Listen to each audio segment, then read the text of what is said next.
தீங்கு நாளில் அவர் என்னை தம்முடைய கூடாரத்திலே மறைத்து என்னை தமது கூடார மறைவிலே ஒளித்து வைத்து என்னை கண்மலையின் மேல் உயர்த்துவார்னு சங்கீதம் 27:5 சொல்லப்பட்டிருக்கு. தீங்கு நாள் அப்படின்னா நம்ம வாழ்க்கையில வர சோதனைகள், பிரச்சனைகள், பயப்படுற சூழ்நிலைகள் எல்லாமே சொல்லலாம். அந்த மாதிரி நிலைகள்ல தேவன் நம்மளை பாதுகாக்கிறாரு. சில நேரங்கள்ல நம்மளை மறைச்சு வைப்பாரு.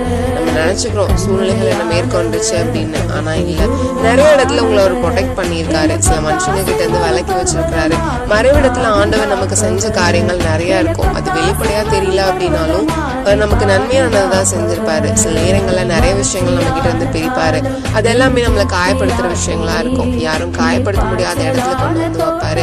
கண்மலையில உயர்த்துறது அப்படின்னா என்ன தெரியுமா? அது எப்படி இருக்கும் அப்படின்னா, அசையாது, உடையாது, ரொம்ப உயரமா இருக்கும், பாதுகாப்பானதா இருக்கும்.